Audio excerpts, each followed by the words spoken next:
அமராவதி ஆற்றங்கரையில் மண்ணுக்கடியில் புதைந்திருந்த அதி அற்புத பொக்கிஷம். சந்திராதித்த இந்த பக்கம் இது படிச்சா தெரியும். சந்திராதித்த வர் அப்படின்னு போகும். சந்திராதித்த வல்லுன்றது சில சந்திராதித்த வரைன்றது. சந்திராதித்தை செலுத்துவோமாக கல்வெட்டின்றது. அந்த பக்கம் அது மறந்து போச்சு. நன்றாக அப்படின்னு அர்த்தம். இது நாயின்றாக இதோட இக்கு இந்த இடத்துல நன்றாக செலுத்துவோம் அப்படின்னு இருக்கும். இது இது இது ஈனா அந்த காலத்துல.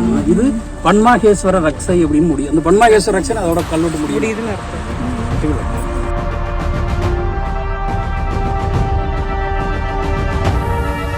13ஆம் நூற்றாண்டு கல்வெட்டு கூறுவது என்ன? சோழர்கள்ல நாயக்கர்கள்லாம் பெரிய வலங்கை சில சமயத்தில் வேளாண்மை இருப்பாங்க. சில சமயத்தில் வலங்கை இவங்க மாறினபோது நாயக்கர்கள் மாறினபோது வேளாண்மை இருக்கிறது இவங்களுக்கு வந்துடும். அதாவது அவங்களுக்கு போகும். 98 இடங்கை ஜாதி வடங்கை ஜாதி. அவங்க ஒரு 200 192 வருங்களா?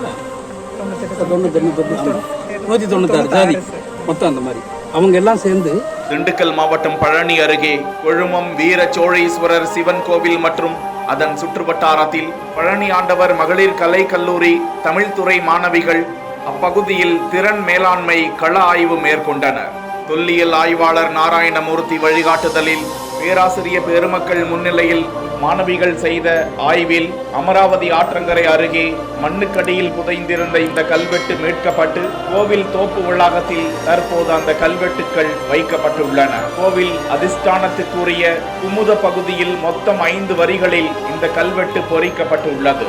கல்வெட்டு எழுத்துக்களில் உள்ள குழுமத்தின் இருமுனை பகுதிகள் சிதைந்து காணப்படுகின்றன.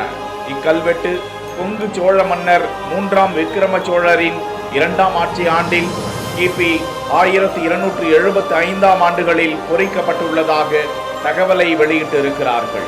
யாரோ ஒருவரால் சிவன் கோவிலுக்கு அளிக்கப்பட்ட கொடையை இக்கோவிலின் அர்ச்சகரான ஆதிசைவ சக்கரவர்த்தி கோத்திரத்து உய்யவந்தான் என்பவர் பெற்றுக்கொண்டு 98 நியாயத்தார் முன்னிலையில் அந்த தர்மத்தை சந்திரனும் சூரியனும் உள்ளவரை காப்பதாக கல்வெட்டில் கொடுத்த செய்தியை சிதைந்து போன இந்த கல்வெட்டு தெரிவிப்பதாக ஆய்வு தகவல்களை கூறியுள்ளனர். கொங்கு சோழர் ஆட்சியில் நிலவிய சமூக சூழலை இந்த கல்வெட்டு நமக்கு தெரிவிப்பதாக கல்லூரி மாணவிகள் தெரிவித்துள்ளனர்.